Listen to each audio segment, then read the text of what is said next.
Jeeva today பார்வையாளர்களுக்கு வணக்கம். இன்றைய நேர்காணலில் சட்டமன்ற நிகழ்வுகளை தொடர்ந்து கவனித்து வரக்கூடிய ஊடகவியலாளர் திவ்ய விக்னேஷ் அவர்கள். வணக்கம். வணக்கம். சட்டமன்ற கூட்டத்தொடர் இதுவரை இல்லாத அளவுக்கு ரொம்ப வித்தியாசமா இருக்குங்கிறாங்க. சில பேர் சுவாரஸ்யமா இருக்குங்கிறாங்க, சில பேர் விசித்திரமா இருக்குங்கிறாங்க. இதை எப்படி புரிந்து கொள்வது என்று எனக்கு தெரியல. அதை நாங்க நேரலையில பார்த்துக்கிட்டு இருக்கிறோம், நீங்க பக்கத்துல உட்காந்து பார்த்துக்கிட்டு இருக்கீங்க. எப்படி ஃபீல் பண்ணிருக்கீங்க? இதுக்கு முன்னாடியும் திமுக சட்டமன்றத்தையும் பார்த்துருக்கீங்க. மறைந்த முன்னாள் முதலமைச்சர் ஜெயலலிதா காண்பாலெல்லாம் ரெகுலரா அவங்களுடைய பரப்புரைக்கு போன அனுபவம் உடைய ஒரு நபர் நீங்க. திமுக சட்டமன்றம் இதையும் நீங்க பார்த்துருக்கீங்க. எப்படி இருக்கு தாவேகா சட்டமன்றம்? திமுக காரங்க சும்மா காட்சி விமர்சிக்கிறாங்களா, இல்ல உண்மையில் அதுல என்ன நடக்குது? பக்கத்துல உட்காந்து பாக்குறவங்களுக்கு எப்படி ஃபீல் பண்றீங்க? இன்னைக்கு வரைக்குமே சட்டமன்றத்துல நல்ல ஸ்கோர் பண்ணக்கூடிய ஒரு சூழல் யாருக்கு இருந்தது அப்படின்னா தாவேகாவுக்கு இருந்தது அப்படின்னா எல்லாம் இளம் சட்டமன்ற உறுப்பினர்கள். எக்ஸாக்ட்லி. ஆமா, ஒரு மொய்த்ரா மாதிரி மேற்கு வங்கத்துல ஒரு மொய்த்ரா மாதிரி இங்க உருவாயிருக்கலாம் நிறைய பேர். இவங்க கிட்ட எந்த விதமான எதிர்பார்ப்பும் கிடையாது சார். பார்வையாளர்கள்கிட்ட எந்த விதமான எதிர்பார்ப்பும் இல்லை. இவங்க என்ன பண்ண போறாங்க, எப்படி ஹேண்டில் பண்ண போறாங்க.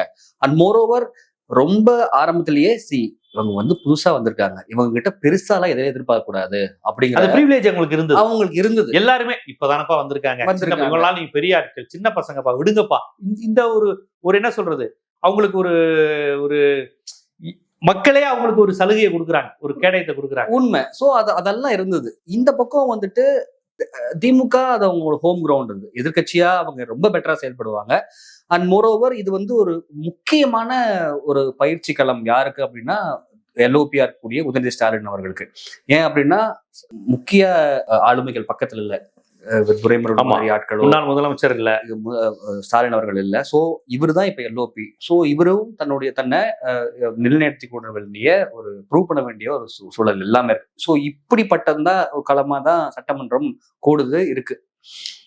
ஆனா என்ன பிரச்சனை ஆயிடுச்சு அப்படின்னா, என்ன பிரச்சனை நம்ம சந்திச்சுட்டு இருக்கோம், இது நாள் வரைக்கும் நம்ம என்ன பார்த்துட்டு இருக்கோம் அப்படின்னா, இதுவரை நடந்த சட்டமன்றங்கள்ல அவை குறிப்பிலிருந்து நீக்கப்பட்ட பகுதிகள் பார்த்தோம்னா அதிகமா இருக்கக்கூடிய விஷயமா சட்டமன்றமா நம்ம இதை பாக்குறோம். அதுதான். இன்னொரு பக்கம் திமுக ரொம்ப அண்டர்பிளே பண்றாங்களோ அப்படிங்கிற மாதிரியான ஒரு விஷயத்தையும் நம்ம பாக்குறோம். அவங்க கிட்ட ஒரு பொறுமை இருக்கு. ஒரு இப்ப நம்ம பாக்குறோம், ரேஜ் பைட் அப்படிங்கிறது தான் ஒரே ஆயுதமா இருக்கிற மாதிரி நம்ம பாக்குறோம். நம்ம லிட்டரலா G2 மாப்பிள அப்படின்னு சொல்றாங்க, கரூர் கம்பெனி அப்படின்னு சொல்றாங்க. வாடா சண்டைக்கு வாங்குற மாதிரி கூப்பிடுற மாதிரி தான் இருக்கு.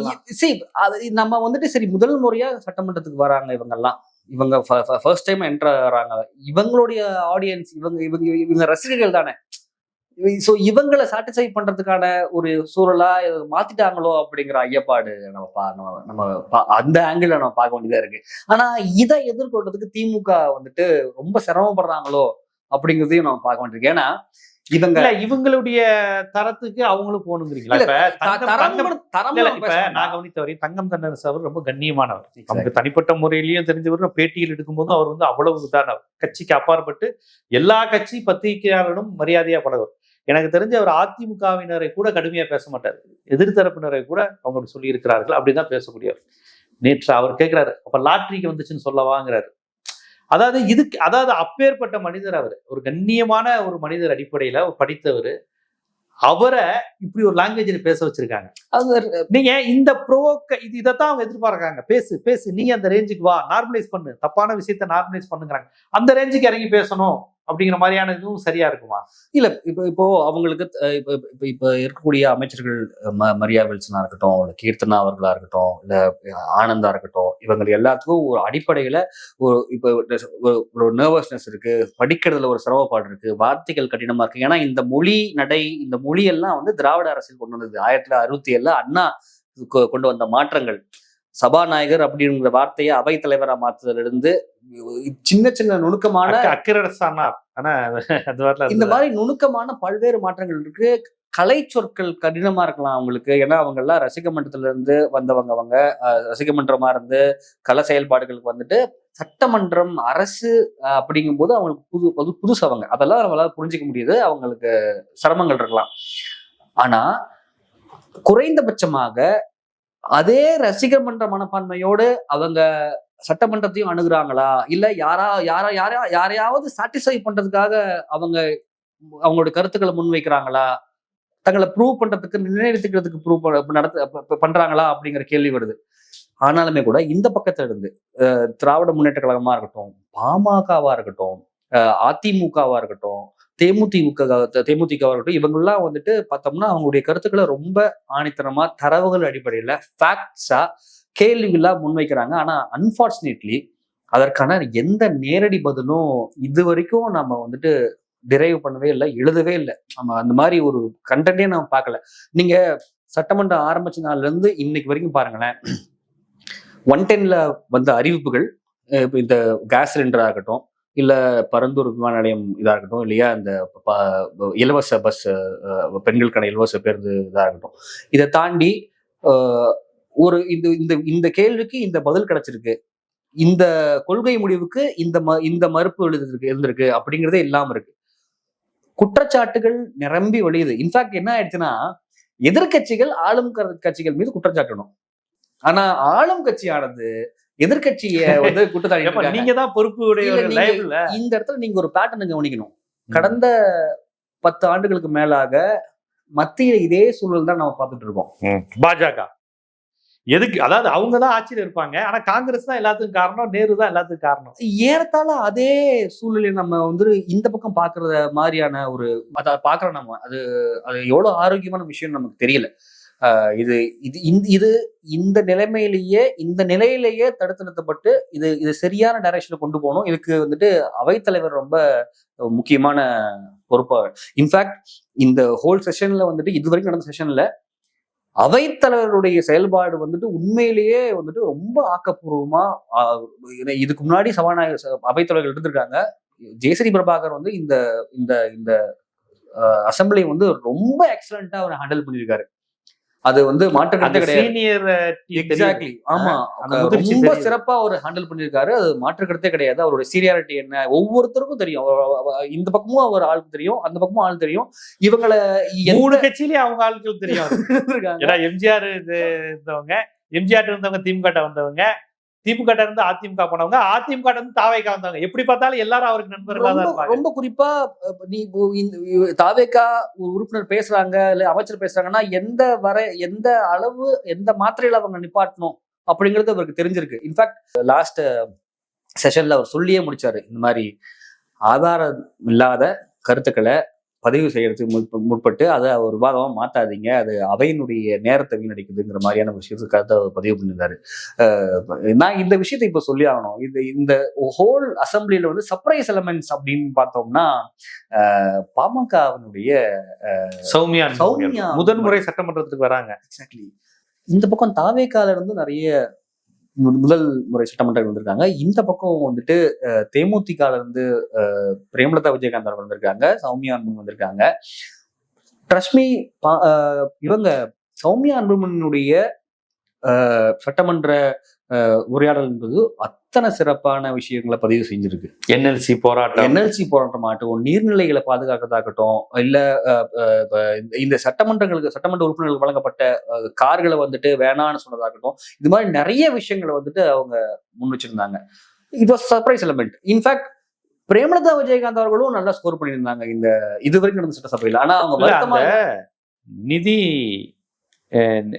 நிலை அறிக்கையை வெளியிட்ட போது அவங்க ரொம்ப நுட்பம், அது விமர்சிக்கிறது கட்சி சார்பா பேசல. அவங்க வேளாண் பட்ஜெட்டுங்கிறீங்க, நீர் பாசனம் குறித்து ஒரு வார்த்தை இல்லாம நீங்க வேளாண் பட்ஜெட், நீர் இல்லாம எப்படி வயல் இல்லாம எப்படி வேளாண்மை, நீர் பாசனத்துக்கு என்று ஒரு வார்த்தையே இல்லாம நீங்க எப்படி வேளாண் நிதிநிலை அறிக்கையை வெளியிட்டீங்கன்னு சௌமியா கேட்டாங்க. இது வந்து விமர்சனம் கிடையாது, பாமக தாவேகா மீதான பாய்ச்சல் கிடையாது, ரொம்ப அடிப்படையான நுட்பமான கேள்வி. இன்ஃபேக்ட் இதை கத்துக் கொடுக்குற மாதிரி இருக்கு. இல்ல முதலாக தமிழகத்தில் வேளாண் துறைக்கான ஒரு பட்ஜெட் ஒதுக்கணும் அப்படின்னு சொல்லிட்டு முன்மொழிந்த, அதுக்கான ஒவ்வொரு தடவையும் பட்ஜெட்டை வந்துட்டு கிரியேட் பண்ணவங்க வந்து பாமக. ஸோ அந்த அந்த அவங்க ஆட்சியில் இல்லைனாலும் எல்லாத்துக்கும் ஒரு முன்மாதிரியை உருவாக்கி எக்ஸாக்ட்லி அவங்க பண்ணுவாங்க அவங்க. ஸோ ஆனா சௌமியா அன்புமணி கிட்ட இருந்து இதெல்லாம் இருக்கும், இவங்க நம்ம எதிர்பார்க்கல, யாருமே எதிர்பார்க்கல. Surprise element. உண்மையிலேயே அது ஒரு வெரி பிக் சர்ப்ரைஸ் எலிமெண்ட் அது. ஏன்னா பாமக அது என்னங்க பாஜகவோட அலைன்ஸ்ல இருக்கு அப்படிங்கிற மாதிரியான பார்வையில பார்த்தா, சௌமியா அவர்கள் பேச்செல்லாம் பாத்தீங்கன்னா நல்ல ஒரு இந்த திராவிட கட்சியில் பேசுகிற சமூக நீதி, பெண்கள் மேம்பாடு, அந்த தன்மையில ரொம்ப பக்குவமா ஒரு பேராசிரியர் மாதிரி பேசுறாங்க. எக்ஸாக்ட்லி. அதே மாதிரி இவங்க பிரேமலதா விஜயகாந்த் அவர்களும் அவங்க முன்வைத்த கருத்துக்கள் இப்போ ரொம்ப இதுன்னா, ஒவ்வொரு தடவையும் அவங்க எல்லாம் இந்த தண்ணி கேட்கும் போது ஒரு ஆள் வந்துட்டு கொடுத்துட்டு தண்ணி கொடுத்துட்டு போக வேண்டியதாகுது. ஒரு பாட்டில் வச்சா நாங்களே குடிச்சுக்குவோம். கேமராமேன் நின்றுட்டு இருக்காங்க, அவங்க ரொம்ப நாள் நின்றுட்டு இருக்காங்க, ரொம்ப சிறப்பா செயல்படுறாங்க, அவங்களுக்கு உட்காரமா ஏற்பாடு பண்ணலாம் இல்லையா, ஆள் மாத்தி இந்த மாதிரி எல்லாம் யோசிக்கிறாங்க. இதெல்லாம் ஏறத்தாழ கேப்டன் விஜயகாந்த் அவர்கள் அவங்களுடைய பாணியில இருக்கு. அவங்கதான் இந்த சினிமா செட்ல அவர்கிட்ட அந்த மாதிரி யோசிப்பாரு. அந்த மாதிரி சாப்பிட்டாரா அந்த மாதிரி யோசிப்பாரு. சோ இதெல்லாம் சர்ப்ரைஸ் எலிமெண்ட்ஸ். இதெல்லாம் இந்த மாதிரி விஷயங்கள்லாம் நடக்கும் பொழுதுதான் அமைச்சர்களுடைய தனிநபர் விமர்சனம், தனிநபர் தாக்குதல். சட்டசபை அப்படிங்கிறது வந்துட்டு கொள்கை முடிவுகளால சட்டங்கள் புதிதாக நலத்திட்டங்கள் உருவாகிறதுக்கான வழிவகை செய்ய வேண்டிய விஷயமா இருக்கணும் இல்லையா, கொள்கையை விளக்கறதுக்கு இல்லையா, கொள்கைகளை வந்துட்டு கொண்டு சேர்க்கறதுக்கான ஒரு இடமா இருக்கணும். ஆனா இது இந்த நிமிஷம் வரைக்கும் இந்த இந்த இந்த நாள் முடிஞ்ச நாள் வரைக்கும் பார்த்தோம்னா அப்படி ஒரு ஆரோக்கியமான சூழல் இல்ல. அதுல இன்னொரு பேத்தட்டிக்கான விஷயம் என்னன்னா, இது எல்லாமே நேரலை செய்யப்படுது. அவை குறிப்பிலிருந்து ஒரு தகவல் நீக்கப்படுகிறது அப்படிங்கிறது லைவ்ல போனப்புறமேட்டு ஆனா என்ன ஆகலான்னு அவன் ரீல்ஸ் எடுத்து போட்டுறானே எடுத்து. தென்னகேன் இப்ப சொல்றாங்க, இந்த மாதிரி எந்த நிறுவனம் எந்த சமூக வலைதளமும் இதை போடுறாங்களோ அவர்கள் வந்து நடவடிக்கை எடுக்கப்படும் சொல்லிட்டு. என்ன நடவடிக்கை எடுக்கப்படும்? கம்மியா அந்த அந்த வீடியோவானது பல்வேறு வகையிலான வடிவங்கள்ல அது வந்துட்டு பரவி இருக்கும். இன்ஸ்டாலேயோ இல்ல டிக்டாக்லயோ இல்ல எக்ஸ்லயோ எத்தனை ஸ்ட்ரீம்ஸ்ல வந்து நீங்க போய் லாக் பண்ணுவீங்க இல்ல டெலிட் பண்ணுவீங்க. அது என்ன சஜஷன் சொல்றீங்க? லைவ் காமிக்கிறது ஒரு ஆரோக்கியமான விஷயம், அதுல இப்படி ஒரு டிராபேக் வருது. இப்ப இதை நம்ம ஜனநாயக அடிப்பில் அப்படி பாக்குறோம். மக்கள் பிரதிநிதிகள் நமக்காக என்ன பேசுறான்னு மக்கள் பார்ப்பதற்கு ஒரு வாய்ப்பு வந்திருக்குங்கிறத எல்லாரும் பாராட்டுறாங்க. ஆனா அது கடைசியில இப்படி ஒரு நெகட்டிவ் பக்கம் அதுக்கு வந்துருது. இது நம்ம என்ன செய்யறது? ஆரோக்கியமா மாத்தணும், விவாதத்தை ஆரோக்கியமா மாத்தணும். நம்ம என்ன பேசுறோம் அப்படிங்கிறத மக்கள் பார்த்துட்டு இருக்காங்க. நம்ம நெறியா பேசணும், சரியா பேசணும், அறம் சார்ந்து பேசணுங்கிறத பேசுறவங்க நினைக்கணும். லைவ் பிரச்சனை கிடையாது, நேரலையில போறது கிடையாது பிரச்சனை. நீ நேரலையில போறத நான் என்ன பேசுறேன், நான் எதை பிரதிபலிக்கிறேன், நான் என்ன சொல்ல சஸ்பெண்ட் மாதிரி நடவடிக்கை எடுக்கணுங்கிறீங்களா? இப்படி பேசினா நடவடிக்கை எடுப்பேன் கட்டாயம் அதை செய்யக்கூடாது நினைக்கிறாரு, அது வேணான்னு பாக்குறாரு. ஆமா, அதை நோக்கி நகரலாம். இந்த மாதிரி தவறான விஷயங்கள் போகுது. இதுக்கு கிடையாது. நம்ம இப்போ ஒரு புதிய மாற்றம் வேணும், புதிய ஒரு ஆட்சி உருவாகணும்னு சொல்லிட்டு ஒரு 30% மக்கள் நினைச்சிருக்காங்க. அந்த மாற்றம் வந்திருக்கு அப்படின்னா அந்த மாற்றமானது இது கிடையாது இல்ல சார். ஊரறிந்த உண்மை சார் அப்படின்னு பாக்குறோம். அதாவது இந்த அமைச்சர் ஒரு மாவட்டம்னா இந்த ஆர்டிஓ ஆபீசர் இவ்வளவு காசு வாங்குவாங்க, இந்த இந்த வேலை நடக்கிறதுக்கு இவ்வளவு காசு வாங்குவாங்க, இந்த ஹாஸ்டல்ல இந்த வேலை நடக்கிறது இவ்வளவு காசு வாங்குவாங்க. ஊரறிஞ்ச உண்மை. இந்த இந்த இந்த இந்த இடத்துல கனிம வளங்கள் தான் இந்த மாவட்ட செயலர் இவ்வளவு காசு வாங்க. ஒரு பிரச்சனை அது கிடையாது. இதெல்லாம் எல்லாருமே தெரிஞ்சு எல்லாருமே டீ கடையில இருந்து எல்லாம் பேசுறாங்க. நீங்க இப்போ அமைச்சர், நீங்க இப்போ ஆளுங்கட்சி, உங்ககிட்ட தரவுகள் இருக்கும், அதிகாரிகள் இருப்பாங்க, தகவல்கள் இருக்கும். நேரடியா களத்துல இறங்கி நடவடிக்கை எடுங்க. நீங்க எடுத்தவங்க தான். இப்போ தஞ்சாவூர்ல திருச்சி தஞ்சாவூர் நினைக்கிறேன், எல்ஓபி அவர்கள் உதவி செயலாளர் அவர்கள் ஒரு வார்த்தை பேசுறாங்க அப்படின்னு சொல்லிட்டு அடுத்த நாள் வந்துட்டு அதெல்லாம் அன்பிலீவபிள். அந்த உடனடியா போறாங்க. அதுவும் தஞ்சாவூருக்கான போலீஸ்ல இருந்து வந்து அழைச்சிட்டு போறாங்க. சோ அப்படி நீங்க வந்து உண்மையிலேயே நாங்க வந்து ஃபியர்ஸியா இருப்போம், நாங்க நடவடிக்கை கட்டாயம், நாங்க வந்து எதை பத்தியும் எடுக்க மாட்டோம் அப்படின்னா you start from there. Grass root இருந்து கிரவுண்ட் எடுங்க. நீங்க குற்றச்சாட்டு மட்டும் இல்லாம நடவடிக்கை எடுங்க. இதைத்தான் எல்லோப்பையும் கேட்கிறாரு. நீங்க கொடுக்குற அவகாசம், கால அவகாசம் என்னவா மாறுது அப்படின்னா, நீங்க நடவடிக்கை எடுக்காம இருக்கிறது என்னவா மாறுது அப்படின்னா, ஓகே இவங்க யோசிக்கிறாங்க, இவங்ககிட்ட சரியான ஆதாரம் இல்லை போல இருக்கு, இவங்க வெறும் வாய்தான் போல இருக்குங்கிற மாதிரியான பிம்பத்தை யார் உருவாக்கும் அப்படின்னா ரெஸ்ட் ஆஃப் 65 கிடையாது, 35 உங்களுக்கு வந்துடும். அதுவே மாறிடும். அது வந்துட்டு உங்களுக்கு தான் பின்னடைவு. அதுதான் பிரச்சனை. ஒரு சபாநாயகர் இனி வரும் காலங்களில் அந்த முடிவு எடுப்பார். அந்த அவை குறிப்பிலிருந்து நீக்கிற மாதிரி பேசாம தடுக்கிற மாதிரி ஏதாவது முடிவு எடுப்பார்னு எதிர்பார்க்கலாமா? ஏன்னா இப்ப ஒரு பெரிய இஷ்யூ ஆகிட்டே இருக்கு. ஏன்னா எல்லா திமுக காரங்களும் வந்து என்ன சொல்றாங்க, ஐயா நீங்க அவை குறிப்பிலிருந்து நீங்க நீக்கிடுறீங்க, ரீல்ஸ் கண்டென்ட்டா போயிருது. இதை வந்து சபாநாயகருக்கு கிட்டே வந்து பேசுறாங்க, அது திருப்பி சொல்றாங்க. லைவ் நல்ல விஷயம், ஆனா இப்படி போகுது, உங்களை பாராட்டுறேன், ஆளுங்கட்சியா இருந்தாலும் அவை குறிப்புல இருந்து நீக்கிறீங்க. ஆனா அந்த அவை குறிப்புல இருந்து நீக்கினா அன்பார்லிமெண்ட் தான் அது. ஆனா அது மக்கள்கிட்ட போயிருதே. அப்ப தடுக்க ஏதாவது பண்ணுங்கன்னு கேக்குறாங்கல்ல. சோ சபாநாயகர் ஏதாவது ஒரு அடுத்த கட்ட முடிவு எடுப்பாருன்னு கண்டிப்பா மாத்துவாரு சார். இல்ல இது ஆக்சுவலா நேரலை பண்ணணும் அப்படின்னு முடிவு பண்ணது, கொண்டு வரணும்னு கேட்டதுமே கூட முதல்ல திமுக தான் பண்ணாங்க. சட்டசபை நிகழ்வுல நேரலை பண்ணுங்க அப்படின்னு சொல்லிட்டு. அப்படி நேரலை பண்ணணும் அப்படின்னு யோசிக்கும் பொழுது இந்த மாதிரியான விஷயங்கள் நடந்தா நம்ம என்ன பண்றது? அவை குறிப்பிலிருந்து இதுதான் பிரதானமே. இப்போ அவை குறிப்பிலிருந்து ஒரு விஷயம் நீக்கப்படுது அப்படின்னா அது லைவ் பண்ணும்போது போய் சேர்ந்துருது.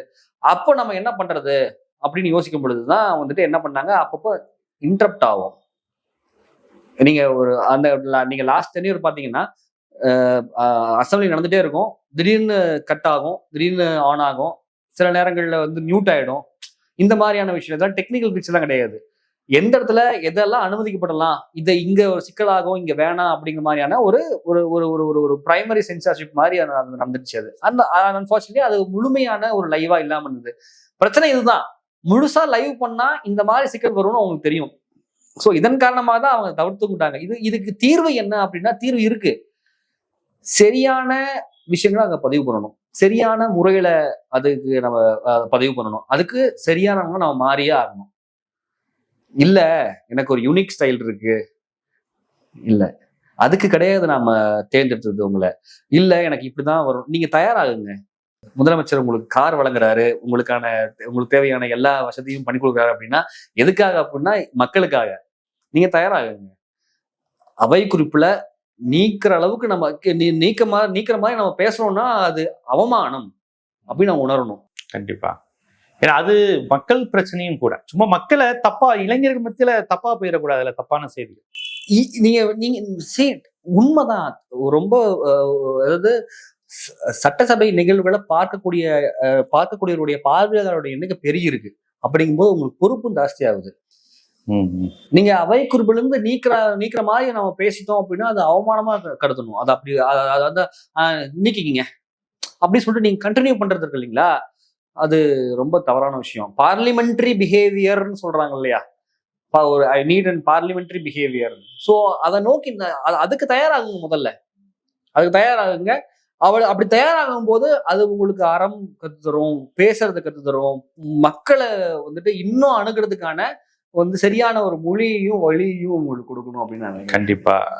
இந்த சட்டமன்றத்தில் சௌமியா, பிரேமலதா போன்றவர்களுடைய, பிரேமலதா அவர்கள் கவனிக்க வேண்டிய விஷயம், அந்த முகத்துல காமராஜ் போனார்ல, அந்த குதிரை பேரம்ங்கிறத முதல்ல கேட்டதும் அவங்கதான். அதை பல இடங்களை சுட்டி காட்டிட்டே இருக்கிறது அவங்கதான். இது என்னது இது, அப்புறம் எது கேட்டாலும் ஆதவ் தான் பேசுறாரு, இதுதான் தப்பு, அந்தந்த துறை சார்ந்தவங்களை பேச சொல்லுங்க. இதெல்லாம் ஒரு சின்ன பசங்க ஸ்கூல்ல ஒரு ஹெட் மாஸ்டர் லீட் பண்ணுவாங்கல்ல, ஏன் நீயே கேட்ட கேள்விக்கு பதில் சொல்லிக்கிட்டு இருக்க, உட்காரு நீ சொல்லு. இந்த ஸ்கூல் ஹெட் மாஸ்டர் கல்வி ஆய்வாளர்கள் வந்தா பண்ணுவாங்கல்ல, பிரேமலதாவுடைய டோன் அப்படி இருந்தது. என்ன நீங்க எதுக்கு எடுத்தாலும் மாதவ் விளையாட்டுத்துறை அமைச்சர் தானே அவர் ஏன் எல்லாத்துக்கும் சொல்றாரு, அந்த கம்பீரமா கேட்டாங்க. எனக்கு இந்த மாதிரி கேட்க திமுக எல்லாத்தையும் கேட்டா கூட இதாயிரும், திமுக எப்பயும் திட்டுவாங்கன்னு. பிரேமலதா கேட்கும் போது தாவைக்காவால எதிர்கொள்ள முடியல. டக்குன்னு நீ ஒரு கேப்டன் சமாதி கூட நீங்க வரமாட்டீங்களா அப்படின்னு பொதுவெளியில இவர் கேட்கிறாரு, விஜயகாந்த் அவருடைய மகன் அவர்கள் கேட்கிறாங்க. சோ இவங்க கேட்கறத அவங்களால எதிர்கொள்ள முடியல. அப்படிதான் நான் பாக்குறேன் அந்த டோனை. இந்த பக்கம் இருக்கக்கூடிய மூத்தவர்கள் எப்படி வழிநடத்துறாங்க அப்படிங்கிறது நம்ம பார்க்கணும். இந்த பக்கம் நம்ம வந்துட்டு திமுக தரப்புல இருந்து ஏவாவேலுடைய பங்களிப்பு ரொம்ப சிறப்பா இருக்கு அப்படிங்கிறத நம்ம இந்த இதுல நான் பாக்குறேன். ரொம்ப எலக்வென்ட்டா அவங்க அவர் நடத்துறாரு, இந்த சபையை கண்ட்ரோல் பண்றாரு. KN நேரு அவர்களுமே கூட சில இடங்கள்ல அவரு அந்த வட்டார மொழி வந்துடுது அவருக்கு. ஆனா ஏவாவேலு அவர்கள் ரொம்ப கண்ணியமா அதை நடத்திட்டு இருக்கா. அப்படி இந்த பக்கம் திரும்பவும் ரேஜ் பைட்ஸ் ஜாஸ்தி இருக்கிறத நம்ம பாக்குறோம். அமைச்சர் ரமேஷ் பேசுறத நம்ம பார்த்தோம். அது ஏறத்தாழ ஒரு ஸ்கூல் ஸ்டூடெண்ட்ஸ் லீடர் டீச்சர்ஸ்ட கம்ப்ளைண்ட் பண்ற மாதிரி ஒரு விஷயமா இருக்கு. என்ன ஆயிடுது அப்படின்னா, it dilutes the core of the purpose. எதுக்கு கூடனாமோ அந்த பர்பஸ் ஆகாது.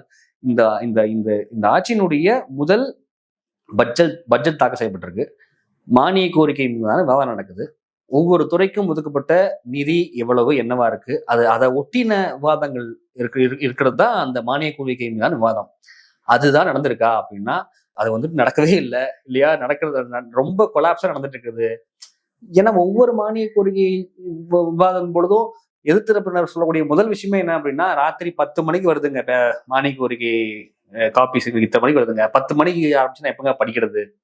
அதுவும் ஒரு துறை வராது, 3 துறை 4 துறை, அண்மையில 6 துறை ஒன்றா வந்துச்சுன்னு நினைக்கிறேன் நான். அவ்வளோ துறைகளும் ஒன்றா வரும் பொழுது என்ன படிச்சு என்ன கேள்வி கேட்டு, ஸோ இதெல்லாம் இதுக்கு முன்னாடி நடந்தது கிடையாது, இப்போ இது நடக்குது. ஸோ இதெல்லாம் திருத்தணும், திருத்தப்படலாம். திருத்தறதுக்கு இவ்வளவு நிறைய விஷயங்கள் இருக்கு அப்படிங்கும்பொழுது நம்ம வருத்தப்பட வேண்டியதா இருக்கு. கண்டிப்பா ஒரு பொறுப்புமிக்க ஊடகவியலாளராக நம்மை போன்ற ஊடகங்கள் தமிழ்நாட்டுக்கு இப்ப செய்ய வேண்டியது அரசியல்படுத்துவது, அரசியலை தெரியப்படுத்துவது, தெரியாம இருக்கிறவங்க குழப்பத்தில் இருக்கிறவங்க தெளிவுபடுத்துவது. இதுதான் நம்மளுடைய வேலையா பார்க்கிறேன். அந்த விதத்தில் இந்த சட்டமன்றத்தில் இன்னும் என்னெல்லாம் செய்யணும், செஞ்சிருக்கணும், செய்வதற்கு யாரெல்லாம் கிரியா உக்கிகளாக இருக்கிறாங்கிறத ஒரு கட்சி சார்பின்றி ஒரு பத்திரிகையாளராக, சட்டமன்ற பார்வையாளராக, தமிழ்நாட்டின் நலம் விரும்பியாக பல்வேறு கருத்துக்களை நம்ம ஜீவா டுடே வாயிலாக நீங்க எடுத்து வச்சீங்க. நன்றி விக்னேஷ். நன்றி ஜீவா.